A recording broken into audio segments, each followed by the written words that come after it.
Bienvenue tout le monde à la Règle de 3 podcast avec Charles Deschamps, Olivier Foy et notre invité Étienne Dano. Aujourd'hui, on va parler de plein d'affaires. Étienne Dano, il fait son one-man show en ce moment qui est en préparation. Sa première est le 12 novembre au Jésus, mais il ne sait pas encore comment ça va s'appeler puis qu'est-ce qu'il va avoir dedans. Étienne a animé la première soirée d'humour à Montréal au Ciboire. Il a gagné la 2e édition de En route vers mon premier gala. Puis c'est une des premières sensations web au Québec. On va parler de tout ça. Mais pour vous lancer, les gars, je vais vous poser la question. L'humour, est-ce que c'est inné? Est-ce que ça s'apprend? Ou est-ce que ça devrait pas exister? Je pense que l'humour devrait exister, on s'entend les trois là-dessus. J'espère. Ok, ben c'est ça le gros sujet d'aujourd'hui, mais avant, t'as dit, parce que c'est très important, t'as dit la première soirée du mot Ciboire, c'est au Saint-Ciboire. Au Saint-Ciboire. Pour moi, c'était tellement stressant d'aller à cette soirée-là. T'avais fini d'animer quand j'ai joué là pour la première fois. Ouais, mais c'était plus mythique que le bordel. Là. C'était plus tough de jouer là que de jouer au bordel. Parce que au bordel, n'importe qui peut se ramasser au gog show ou à l'open mic.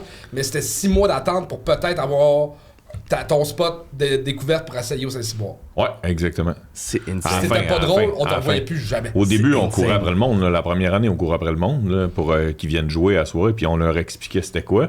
Mais plus la soirée avançait, est-ce que Junior Girardeau, qui s'occupait du booking, c'était aussi celui qui s'occupait du booking des Mercredis Juste pour rire. Fait que là, il y en a plein qui voulaient passer là, tout arraché pour apparaître au Mercredis Juste pour rire. Puis éventuellement aussi en route. Il y a plusieurs personnes. Mercredi Juste pour rire à télé avant même qu'il y ait une soirée d'humour?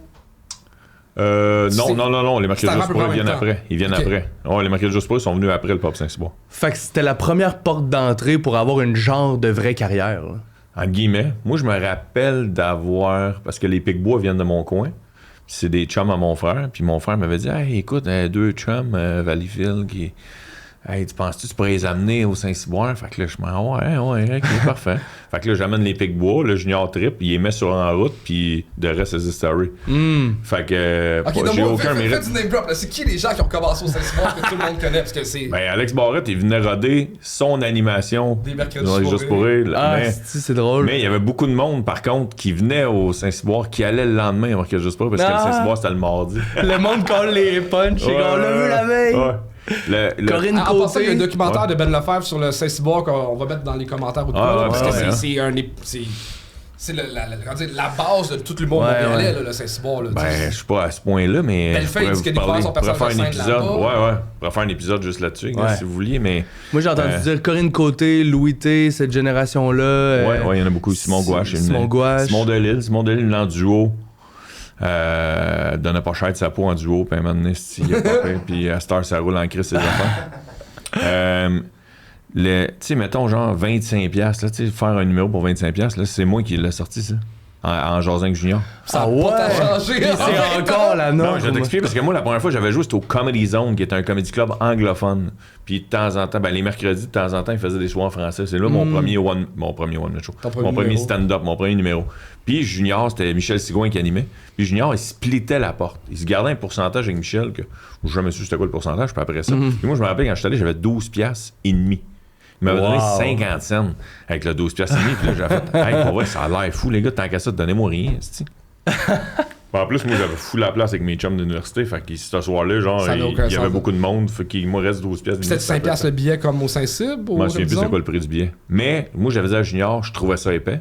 Puis moi, j'avais pas de char dans le temps. Fait que j'étais en métro. Je restais à Montréal, j'étais en métro. Fait que je me disais, le métro aller-retour, un petit peu moins que 5$, mais mettons, on l'arrondit à 5$. Je veux qu'il me reste un 20$.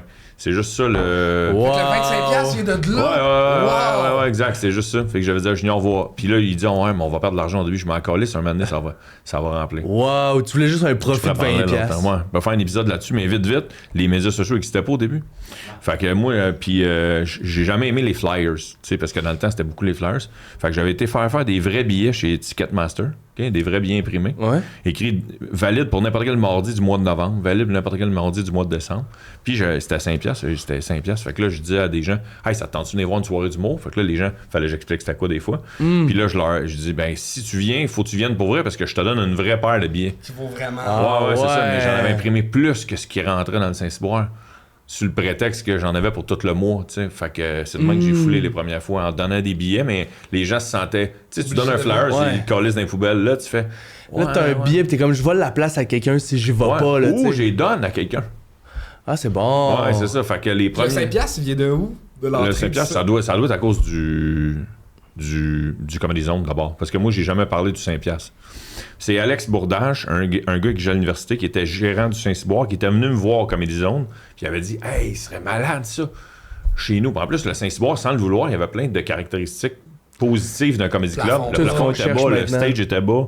Ouais, c'est ça, les gens étaient à proximité. Ouais, demi-sol, le States, là, t'es comme aux États-Unis, là, c'est comme t'es comme au centre-ville de New York, puis tu rentres dans un comedy zone, dans un comedy club, t'es obligé de descendre des marches, là, tu sais. Pour les gens, des humoristes à côté des toilettes. Ouais, c'est ça, exact. pour les gens qui connaissent un peu Montréal, Saint-Denis, c'était à côté du McDo sur Saint-Denis, right? Ouais, qui a pris feu, finalement, là, c'est pour ça qu'on en parle au passé. Ouais, exact. Mais qui a jamais été réutilisé, finalement. Hein? Non, je sais pas pourquoi ça, je l'ai perdu. Le NH va déménager là dans 2 ou 3 ans, genre juste à côté de la ruelle.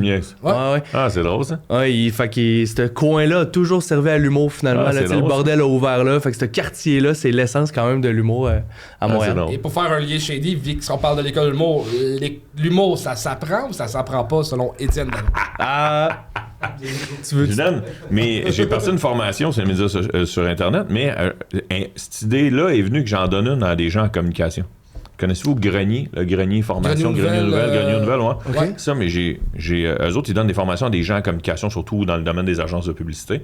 Puis moi, j'ai offert une pour écrire de l'humour, mais pour des gens en communication. Puis je l'ai fait peut-être... je l'ai fait 6-7 fois pour Grenier, puis je l'ai peut-être fait 7-8 fois en vrai dans des organismes ou des municipalités qui m'ont engagé pour aller le faire. Puis, après 1 ou 2 formations, il y en a qui disent « Ah, moi, je suis pas drôle, puis je serai jamais drôle. » Fait que là, moi, je me disais « Chris, pourquoi ils ont pris la formation? C'est parce que leur boss l'ont peut-être dit ou quelque chose en main, tu comprends? » Fait que là, je me suis dit « Comment je pourrais les convaincre que oui, ils peuvent être drôles? » Fait que moi, je commençais en disant « Ma formation, êtes-vous capable d'identifier, pareil comme un robot, là, les feux de circulation dans cette image? Bon. Dans mon PowerPoint, j'avais ça. Fait que si vous êtes capable d'identifier les feux de circulation dans cette image, vous êtes capable d'être drôle. C'est dans le sens que si vous n'êtes pas un robot, mais le pire, c'est que ChatGPT n'existait pas quand j'ai fait ma première formation.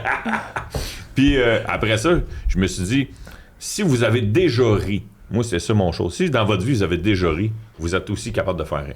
Ouais, mais tu peux... C'est drôle que quelqu'un sorte de la salle à ce moment-là et comme, non, j'ai jamais ri. Non. J'ai jamais ri. Parce que si tu as un sens de l'humour, tu es capable de comprendre la mathématique écrite. Tu comprends? T'es capable d'écrire une phrase drôle, c'est ça que je leur explique dans ma formation. Mais ok, tout le monde, je pense, est capable avec une formation, de construire une blague, mais est-ce que tout le monde capable de la dire sur scène? Être un stand-up? Non. Non? Non, moi je pense que oui. Hein? Non. Au nombre de gens que t'as vu se planter au gang show, tu crois encore que tout le monde a du potentiel? Oui, je pense vraiment que... puis, je vais aller plus loin que ça. Je pense que ceux qui sont le plus mauvais au début, c'est eux qui vont faire les meilleurs plus tard. S'ils persistent, ouais, je comprends. Mais même en fait, je pense que quelqu'un qui est drôle naturel, là, le Klaus clown, le clown Klaus, le clown de Klaus.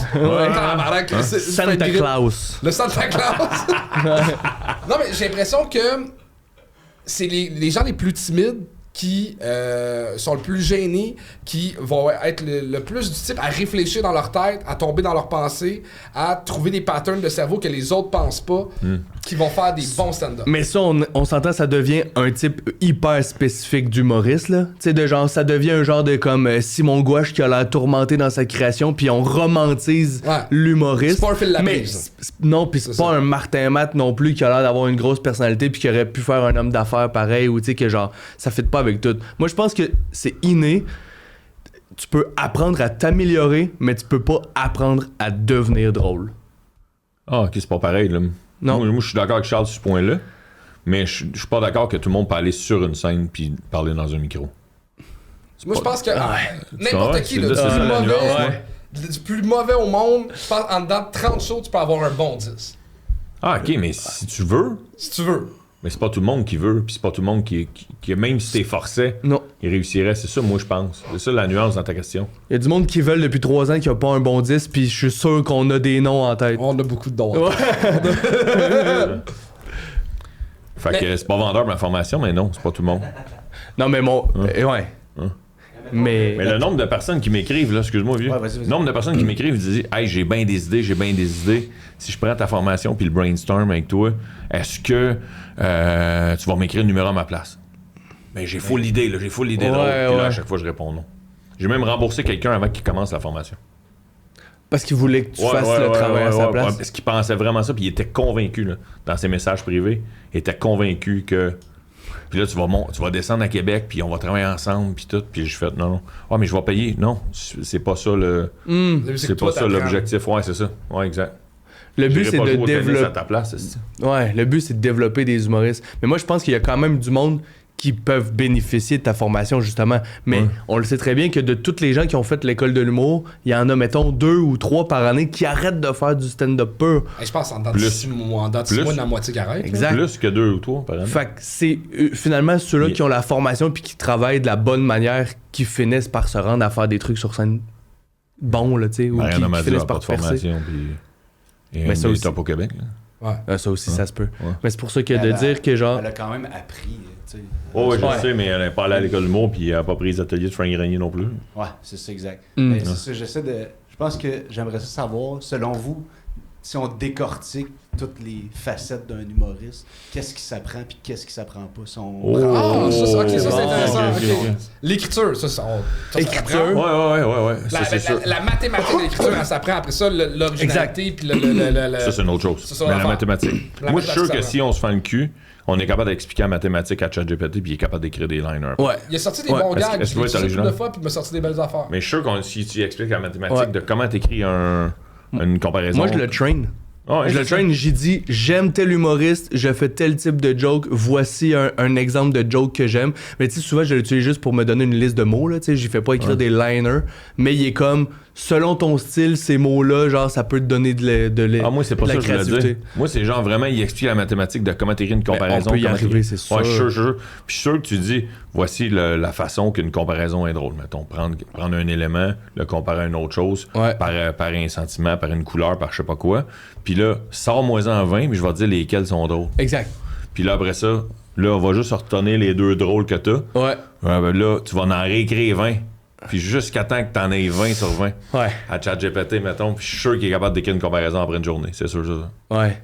Une écrit plein. Là. Mais j'ai l'impression que c'est tellement quelque chose de intangible de qu'est-ce qui est une bonne règle de 3 puis une mauvaise règle de 3 puis c'est très subjectif. Les premières comparaisons, c'est genre un bébé, c'est comme un écureuil, des gros joues. Attends, non, ça c'est drôle tabarnak. Alors, ça c'est la meilleure joke que j'ai jamais écrite. Oui, je comprends ce que tu veux dire, mais que sans nécessairement que ça soit hyper drôle, mais qu'au moins il y a une logique dans sa comparaison. Comme il veut dire, une comparaison qui sort de... C'est que des fois, c'est 2 éléments trop absurdes. On s'entend qu'on va apprendre la mathématique. Un élément sous-estimé, je trouve, c'est le self-conscious. Ou genre, le feel the room. Ou tu sais, mettons, il y a du monde dans les conversations. Il y a du monde qui sort de scène puis ils pensent que c'était insane, mais ils ont pas feel la vibe. Que tout le monde est d'accord que c'était malaisant, sauf lui. Ça arrive souvent. Fait que là, d'avoir un regard critique envers soi-même. Un peu comme avoir l'oreille, avoir l'écoute du public, puis savoir changer ton tempo, changer ton texte même, parce que des fois tu fais ok, non, ça s'embarque pas, c'est trop élevé. J'avoue que j'ai vu, ça s'apprend-tu ça? Ça non. Je sais pas, mais ça non. Bah, ouais. Ça se travaille. Ça se dit. Mais le problème, c'est les gens, mettons, mal entourés qui se le font pas dire tôt, de genre, hey, dans une loge, t'es malaisant, ou genre. Je pensais read the room on stage, moi. Mais c'est ça que tu l'as dit. Mais lui, ce qu'il dit, c'est que tu te le faisais dans la loge, hey, ça a bien été. Puis c'était pas vrai non plus. Mais c'est une qualité qui s'applique à n'importe quel moment dans la vie, là, tu sais, dans ton interaction avec la madame à la caisse, t'es comme, hey, j'ai fait une joke, je pense qu'elle tripe sur moi, t'es comme, non, elle t'a souri par politesse parce qu'elle voulait le motif, la serveuse, là. Je comprends ce que tu veux dire. Mais le nombre de fois, vous enregistrez des fois qu'on a fait un number, les gars? Ouais. Le nombre de fois que j'étais dans mon char, puis je fais, hey, ça a moins bien été à soir, puis là, je l'ai écouté, je fais, Chris, ça a moins épais, puis des fois, le contraire. J'ai tout pété à soir, là, je le réécoute dans le char. Ok, ça passe. Hein? Pas tant, c'est ça, pas tant. Ben, en fait, tu te donnais 9 sur 10, puis là, quand tu le réécoutes, tu fais Chris, c'est de la misère à 7. Une V1 que t'es stressé, que ça va moyer. T'es sûr que ça a bien été parce que ça a été moyen, pis t'es totalement stressé. Un number que t'es habitué, qui est overrodé, tu penses que ça a mal été, mais ça a bien été. Tu vois, c'est ça. Fait que moi, je pense qu'une qualité, c'est les gens qui sont le plus proches de leur auto-analyse on the spot sans avoir nécessairement ce recul-là. Les gens qui sont le plus proches d'avoir un vrai recul. Ça s'apprend-tu, c'est ça la question?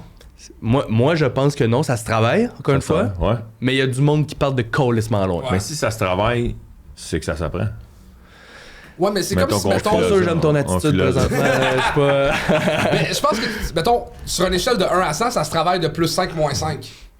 Tu peux Ah, ok, je comprends. Tu peux passer de 40% à 45%, mais tu te rendras jamais à 90%. C'est ça ton point. Ah, c'est ça, tu veux dire. Ok, parfait, je comprends. Le charisme. Oui, c'est ça. Ça prend ou ça prend pas? Charisme. La prestance sur scène, le charisme, Moi, je pense que ça se fake bien. Ouais. Ah ouais? Ouais. Je pense pas que ça s'apprend puis que les gens vont genre devenir 100% ça 100% du temps, mais sur scène, tu prends 3 secondes de temps de plus, ou tu sais, mettons, où tu fais comme... Il y a des patterns pour Une école que de le public feel. Moi, j'ai payé pour une formation qui s'appelle Charisma University. Ah, c'est toi qui m'en as Je t'avais parlé de ça. C'est vrai. Je cherchais qui dans ma tête. Pour voir sur Ouais, scène, parce que même, tu sais, des formations de stand-up, genre, je connais le stand-up. Ouais. Là, j'étais curieux de voir à quel point ça s'amenait à la scène. Pas tant. Ouais. C'était vraiment weird. J'ai pas trouvé, je trouvais que c'était comme quasiment Fait que c'est des conseils d'envie, genre? Des conseils d'envie. Mais avoir plus confiance.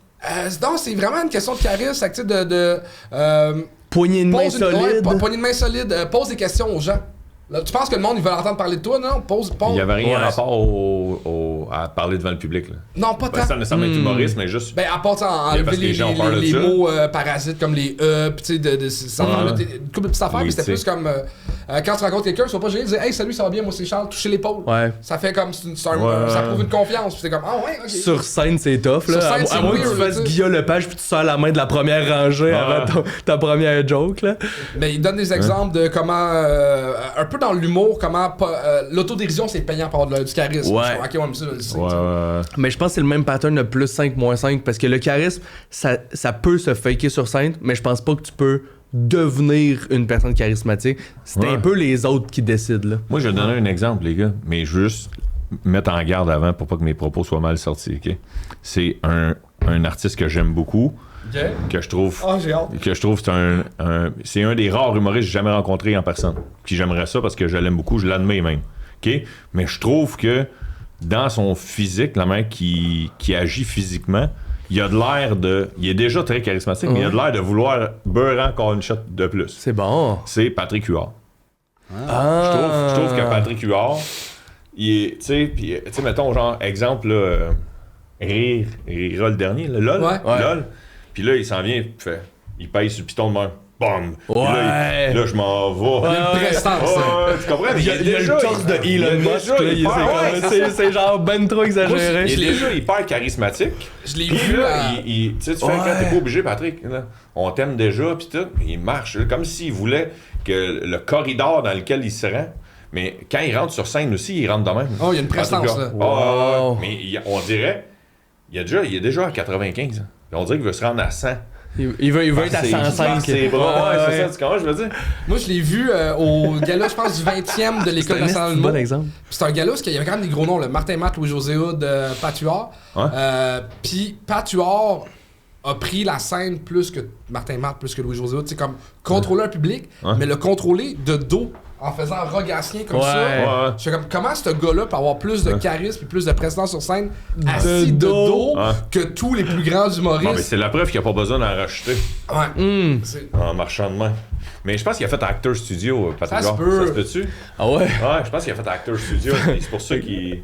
T'as ça dans Wikipédia? Il fait 6 mois de taxi avant le personnage de Rogatien, là. C'est quoi Actor Studio, man? Il fait 2 semaines de Uber avant de faire son perso dans un Mais je gala. suis quasiment sûr que Patrick Huard a déjà fait un taxi pour vrai, pour voir Pour c'est le quoi. faire, sûrement. Ou embarquer une journée de temps avec le gars. Ouais. Avant son ouais. émission de télé, sûrement. dans Ouais, le fond. sûrement. Mais ça, tu vois, mettons, dans les patterns qui peuvent se faker du charisme, je pense que, j'en parlais avec Martin Lauzon dans un show cette semaine, jouer assis, mettons, un open micer, là, à talent égal, mettons, si il joue assis, inconsciemment, il va avoir l'air un peu plus à l'aise, alors que, au contraire, des fois, quelqu'un qui s'assoit trop tôt dans sa démarche, c'est pour patcher le fait qu'il il est Ben, plus il y en a shaky, tu sais. un humoriste, Dave Roy, connaissez-vous? Ben, lui, c'est parce qu'il est handicapé qu'il joue assis. Non, pas Dave. non. Toi, tu parles de Dave... Richer. Toi, tu parles de Dave Richer. C'est fucking Dave drôle. Richer. Toi, tu parles de Dave Il joue Richer. assis, il arrive, il roule avec sa chaise. Non, moi, je parle de Dave Roy. Charisme. Dave Roy, c'est un gars qui a fait des Guillemot, il a fait les premières parties les de Dominique premières- Paquette. Première partie de Pocket, en route, première année ou Oui, deuxième première année dans la route, il l'a fait. Très bon liner, mais Ouais. il y a pas de charisme que le Lui, c'est un calice, gars ça. de liner. C'est un Ouais. gars de liner, il a des astis de bons liners. Puis, il me l'a déjà avoué, là, j'ai déjà travaillé avec Dave, et c'est un asti de bon Jack en passant. Mais lui, il disait je cache un peu mon manque de confiance. C'était pas sur le Fait mot qu'il pour joue mot qu'il assis. disait. Ouais, il jouait assis. Mais ça faisait quand même une carte de visite. Ouais. Parce que, mettons, moi, je suis de l'époque de 2 premières parties en headline. Là, puis là, Dave faisait souvent les premières parties. Souvent avec Dom, c'est un de ses meilleurs chums. Puis là, je l'ai bien aimé, le gars assis. Tu sais, fait que ça faisait un petit... comment je veux dire? Mais il en fait plus.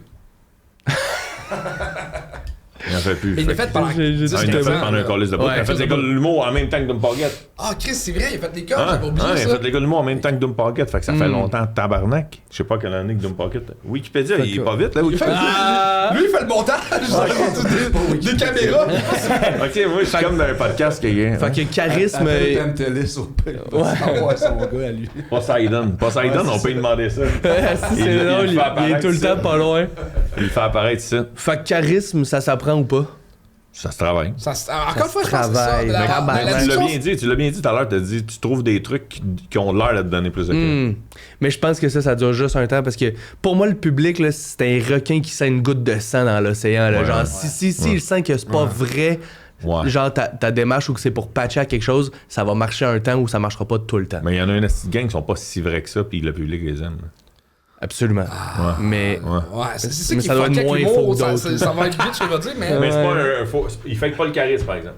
Ouais, exact. Je comprends ce que tu veux. L'humour, j'ai l'impression que faut que tu sois sincère sur scène et à la fois très fake parce que tu peux pas être sincère pendant 300 shows d'affilée. C'est ça qui est fucké que... Faut que tu fasses copier-coller ta sincérité. Plus que c'est payant, mais plus que t'es capable de le faker, plus c'est encore plus payant. Je sais pas. C'est triste. Je t'en parlais l'autre jour au téléphone. Moi, j'avais écrit un numéro sur le gambling. Puis je l'ai joué 110 fois mon one-man show. Puis après 20... Il était dans Excessif, ce numéro-là. Mon premier one-man show excessif, Puis les 25 premiers shows, là, mettons, on oublie le rodage, parce qu'en rodage, je l'assumais pas encore. Mais quand je me suis mal assumé, puis j'ai fait, OK, là, faut que je le fasse à la première, puis je l'assume. Les 20-25 premiers shows, je le jouais vraiment, genre, ça m'est arrivé, puis tout. Puis là, ça me drainait tellement émotivement que là, tout le reste de la tournée, je l'ai joué plus fake, puis il rentrait pas mal moins fort. Mais j'étais plus capable, moi, de jouer aussi. Tu comprends? Fait qu'à cette heure, je vais écrire un numéro qui parle de moi, mais je parlerai pas aussi... Imagine, genre, les chanteurs, là, tu sais, qui écrivent une toune de divorce ou de tromperie, là, puis pendant... Là, 3 ans, là, tu joues ta séparation, c'est genre, c'est fucked up. Mais je suis curieux dans ta formation, qu'est-ce que tu donnes comme cours? Qu'est-ce que tu pousses à ce que le monde apprenne? C'est quoi les... OK, j'ai choisi... Et c'est topé comment ta formation? J'ai choisi 10 procédés. OK. Ouais, je commence en disant... il y a un chapitre sur les soirées d'humour. Tu sais, si tu veux faire ton premier show... parce que moi, j'ai vraiment parti dans l'optique où il y a plein de monde qui sont déjà venus nous jaser, sûrement vous autres aussi, dans un bar après un show. Un spectateur, là, pas un humoriste, qui dit « Hey, moi, trop rêvé. Moi, je vends des assurances, mais trop rêvé. » D'ailleurs, c'est le succès en partie du gang show, selon moi. Puis là, je me disais « OK, mais il y avait mon chum Frank Grenier qui faisait des ateliers avant. Puis là, vu que Frank avait arrêté, puis j'avais fait seulement en communication, je me suis parti. Fait que là, je me suis dit, je vais leur expliquer comment ça se passe d'une soirée d'humour, même s'ils l'ont déjà entendu. Même si c'est des geeks d'humour, l'ont déjà entendu à sous-écoute, puis tout. Il va quand même y aller méthodique, tu sais. Après ça, j'ai un chapitre sur t'aider à trouver ton personnage sans nécessairement que je te le trouve, là, dans le sens où qu'est-ce que tu pourrais faire pour. Un affaire que je me fais parler beaucoup, c'est un truc sur la créativité, comment débloquer des idées. Ça, je m'en fais parler beaucoup. Je suis même allé donner ma formation. C'est le plus facile à l'école de l'humour, vraiment. Sa créativité. Des techniques de créativité. Moi, j'ai étudié à l'université en animation recherche culturelle, puis on avait des cours de techniques de créativité. Fait que j'ai repris mes notes de cours, puis ce que moi j'ai retenu au travers des années, puis je me suis servi en humour. Le cours, c'est Train ChatGPT. J'étais allé au cégep de Jonquière. Eux autres, ils font un genre de cégep en spectacle, mais juste d'humour. Ça s'appelle le Festirer. Puis ils invitent des autres gens, des autres personnes de cégep à venir. Mais là, il y en a qui disent « Ah, ouais, moi, mon numéro d'humour, je veux le garder pour cégep en spectacle. » Fait que là, ils m'ont engagé pour aller faire la formation le jour même du show. Fait que là, j'ai fait « Hey, là, je vais vous parler de plein d'affaires, mais en vrai, là, je suis allé la faire en vrai, mais mettez rien dans l'application en soir. » Ah non, c'est c'est trop collé, Puis là, tout le long, je les regardais, tu sais, puis tu sais, moi, un procédé humoristique, là, je le vulgarise toujours en disant on a déjà fait un pléonasme avant de savoir c'était quoi un pléonasme. Tu sais, un pléonasme monter en haut, descendre en bas, mettons. On avait déjà fait un. Mais le jour où on a su c'était quoi un pléonasme, on a pu faire exprès pour en faire un. Fait que c'est un peu ça que je leur explique. T'as déjà fait une comparaison dans ta vie, t'as déjà fait une exagération de règle de 3 dans ta vie, sans le savoir que c'était ça. En le décortiquant, tu vas le voir plus, surtout si c'est des gens qui veulent essayer de faire de l'humour. Ouais. Il y a beaucoup de monde qui parle puis qui font des act-out juste quand ils racontent des anecdotes. Je trouve qu'au Québec, on est bon là-dedans. On a un aura de raconteux, là, tu sais, de comme, hey, l'autre jour, je suis allé voir telle personne, elle me parle, blablabla. Tout ça, c'est des act-out. J'écoute ma famille jaser, je suis comme, ils sont pas loin de rajouter un procédé là-dedans, puis c'est une genre de bonne joke, là, tu sais. Ouais, exact. Puis le chapitre, j'ai fini avec le chapitre sur la créativité, avec les jeunes du cégep. Puis tout le long, je les voyais, genre, OK, ouais, ça, on a déjà entendu parler. Tu sais, je me suis rendu compte qu'il y a peut-être un prof qui leur en avait déjà parlé un peu. Mais j'ai eu du fun pareil avec les autres, là. Puis quand je suis arrivé dans les trucs de créativité, là, ils ont fait genre, ils ont sorti le crayon. Puis là, ils faisaient le même dessin que moi, je faisais au tableau, genre une matrice de découverte, puis là, exemple. Puis là, ils capotaient, puis là, genre, puis à la fin, ils me faisaient juste me parler de ça. Tu t'apparemment que t'aurais dû commencer avec ça. Je vois, mais là, vous auriez. Vous essayeriez de la mettre en application pendant que je parle. Ouais, c'est vrai, hein? Fait que ça, je m'en fais parler beaucoup. Sinon, les procédés, je renouvelle rien, mais je les dis dans mes mots à moi. Puis j'ai un chapitre sur l'animation aussi, vu que moi j'ai animé quasiment plus que j'ai fait. T'as animé le Saint-Cyboire qui me tique, Saint-Laz qui me tique. C'est quoi les autres qui t'as animé? J'ai animé mes deux plus grosses, là, c'est Saint-Cyboire et chez Maurice. Chez Maurice, il y a juste Lou Josud qui a animé aussi souvent que moi, dans tous les animateurs qu'il y a eu chez Maurice. Pour ceux qui ne savent pas, chez Maurice, c'est Louis-José Hood, Martin Matt, Martin Petit. Ouais. Exactement. C'est pour jeter à terre. C'est Philippe Bande. Ça, c'était un renversement. Stéphane Fallu. Stéphane Fallu. Sylvain Larocque aussi, même. Jay du Temple. Soirée mythique. C'était Poirier. C'était Poirier qui anime encore. Ouais. Il y a eu Jesse Shea aussi. Ouais. On le nomme-tu? J'ai nommé Philippe Bande. Mais c'est une fucking bonne idée le cours d'animation parce que c'est vraiment une bonne manière pour quelqu'un dans sa première, deuxième année ou même plus tard de prendre de l'expérience rapidement, côtoyer des collègues tôt, tu sais, que ton nom se passe un peu puis que les gens veulent jouer sur ta soirée. C'est vraiment une bonne idée. Ben, en fait, cours, je trouve que c'est un grand mot, mais j'appelle ça des chapitres, moi. T'sais. Ouais. Puis c'est. Tu sais, tout le temps, ça m'a pris du temps. Hein? Ça fait longtemps que Mélanie Ganimé me pousse à faire ça, cette formation-là. C'est Mélanie qui m'a poussé à sortir ma formation. Ben, Mélanie Ganimé, mais parce que moi, j'étais imposteur. T'es un bon pédagogue, puis t'es un gros moi, je me sentais imposteur. Fait que c'est pour ça, même encore là, j'ose même pas appeler ça un cours. J'appelle ça le chapitre sur l'animation. Puis là, pendant 8 minutes, je te dis ce que je pense de comment tu devrais animer, puis selon Étienne Dano.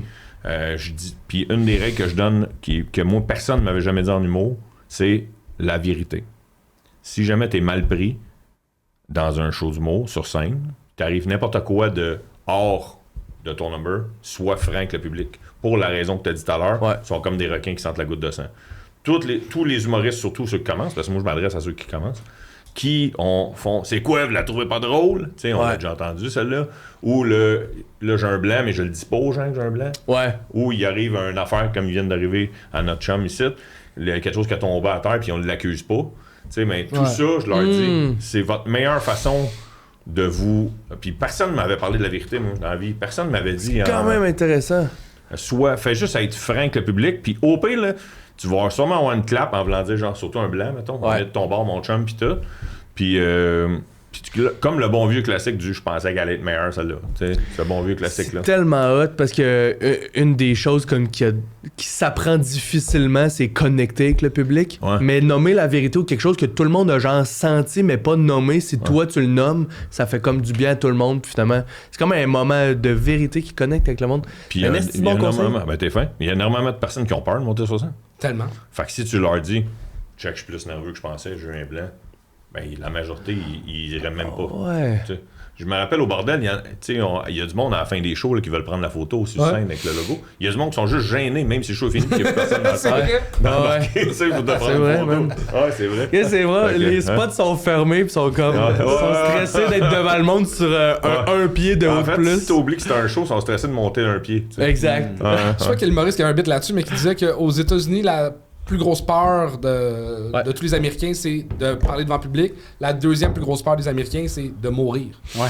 Ça vient avant mourir. Ça vient avant mourir. C'est quand même fucked up. C'est ça le métier qu'on fait, là. C'est pour ça qu'il y a un documentaire qui s'appelle I'm Dying Up Here. C'est comme, c'est pire mourir sur le stage que dans la vie. Ton premier show, c'était où, toi? Au Comedy Zone. Comedy Zone, ce que j'ai dit au début. Comment t'as fait pour te faire booker là-bas? C'était ton premier... Écoute, Junior qui bookait, dans le temps... Moi, j'allais au cégep de Saint-Hyacinthe, puis une fille qui je me tenais au cégep, son chum, à cette fille-là, c'est Junior. Avant même qu'il soit dans l'humour, lui aussi. Tu comprends? Puis à un moment donné, je le croise dans le métro, un esti d'hasard, tu sais, puis il me dit Hey Étienne, tu m'avais déjà dit au cégep dans le temps que t'aimerais peut-être ça faire de l'humour. T'en es où dans cette affaire-là? Fait que là, genre, je viens d'être refusé à l'école de l'humour, puis je pense que c'est. T'as fait combien d'essais à l'école? C'est fini 2. Je pense que c'est fini. Junior et. Moi, j'ai dit ça à Junior. Je pense que c'est fini. Tu sais, je fais 2 fois, je suis refusé. Fuck off. Puis là, ils disent ouais, là, c'est 3 personnes qui t'ont regardé dans une pièce. Ouais. T'as-tu déjà fait devant du monde? Fait que là, je m'en non. Il dit moi, je te donne un spot à ma soirée. Fais ton numéro. Ça a changé ta vie, ça. Ouais. Fais ton numéro que t'as fait aux auditions. Aux auditions. Ouais. Mais là, aux auditions, il fallait que tu fasses plus court comme les zones. Junior voulait qu'on se rende à 15. Finalement, fait que ton premier show, c'est 15? Ouais, il fallait que je fasse 15 minutes. Ouais. What the fuck? Hey, Chris, des 3 minutes au gong show, c'est fucking long, là. Ça a pas bien été. T'as fait plus long sur scène ta première fois que le temps que ça m'a pris pour me rendre ici, man. C'est fucked up. Faire une histoire courte, ça a pas super bien été, mais j'ai eu des rires pareils. Mais tu sais, il y a beaucoup de monde qui vont faire leur show, qui vont dire hey, moi, j'en parle pas à personne, je m'en fais un show d'humour, je veux pas qu'ils le sachent. Moi, j'ai fait le contraire, j'ai pacté la place avec mes chums, je me suis dit au pire, mes chums vont être de mon bord. Tu sais, genre, c'était ça. De là où, en invitant tous mes chums d'université, mon chum Alex, qui était pas gérant du Pop Saint-Cyboire, tout était dans tout, était dans la salle ce soir-là, puis il a fait la deuxième fois, je me suis planté en tabarnak.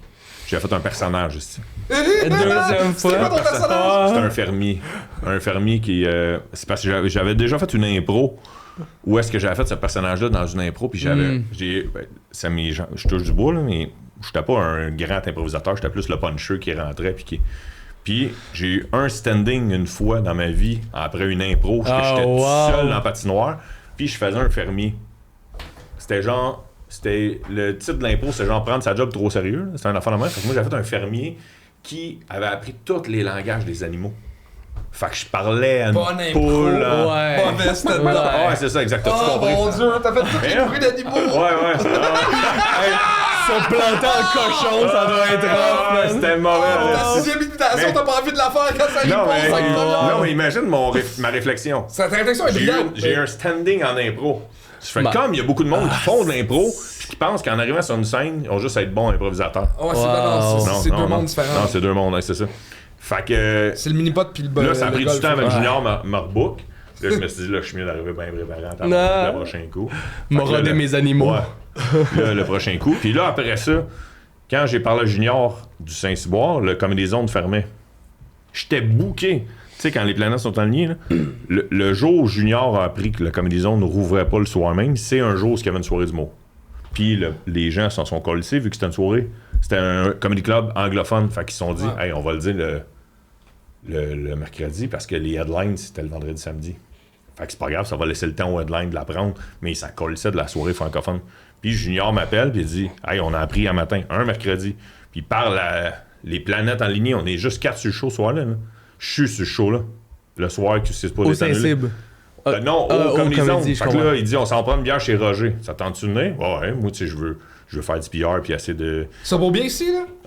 Ouais, exact. Fait que là, je m'en vais avec Michel Sigouin puis Junior, que je connais à peine dans le temps, puis je me souviens plus c'est qui les autres humoristes, puis on prend une bière.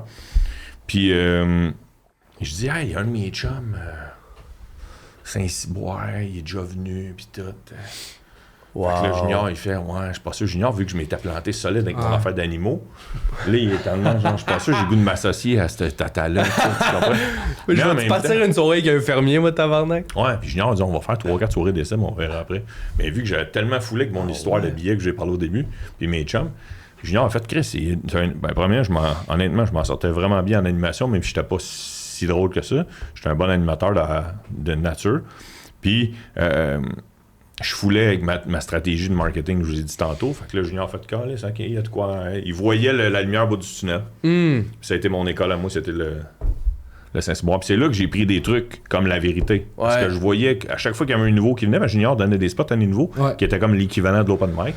Mais il disait pas 5 minutes, mais il disait t'es pas obligé de te rendre à 15. Là. Il disait tu peux faire un peu plus court. Je me souviens plus qu'est-ce qu'il disait au nouveau. Mais c'est pas de découverte. On faisait des 5-6. Ben ça, c'était à la fin. Parce qu'au début, on avait de la misère à avoir du monde. C'est malade, les gars. On va finir l'épisode là-dessus. Merci beaucoup, les boys. C'est vrai, ça fait combien de temps? Attends, mais moi, je veux qu'on continue après sur Patreon. Ouais, on a trop d'affaires à dire. On va continuer sur Patreon. J'ai trop parlé, là. C'est quoi? Ben non, il n'y a pas de trouble. Merci beaucoup, Étienne. Merci à vous autres. Merveilleux. On continue la discussion sur Patreon. Ouais, ouais. Exactement. Fait que pour suivre Étienne, suivez-les ses réseaux partout. Il y a son show il est en construction. On n'a même pas encore parlé de ça. On va en parler un peu plus tantôt. Sa première est au Jésus le 12 novembre. Il y a des billets. Merci, mon vieux. Puis aussi, il y a ta formation qu'on va faire un petit partenariat avec toi. Si jamais ça vous tente, vous avez écouté l'épisode, vous êtes genre, ça me prend cette formation-là. Allez, c'est sur quel site qu'on va? C'est sur ton site à toi? EtienneDano.com dans la section formation. Parfait, EtienneDano.com. Code promo, la règle de 3. Règle de 3. Il n'y a pas là. C'est règle de 3. Règle de 3. Règle de 3, pas d'accent. Pas d'accent. Exact. Règle de 3. Finalement, c'est compliqué comme code promo. Règle de 3 avec un 3 en chiffre à la fin. Si ça marche pas, mettez la règle de 3. On va l'écrire dans le bas de l'écran. Sauf 33%. 33%. 33%. C'est incroyable. Génial. Fait que on va continuer sur Patreon, les gars. Je vais vous lancer la question.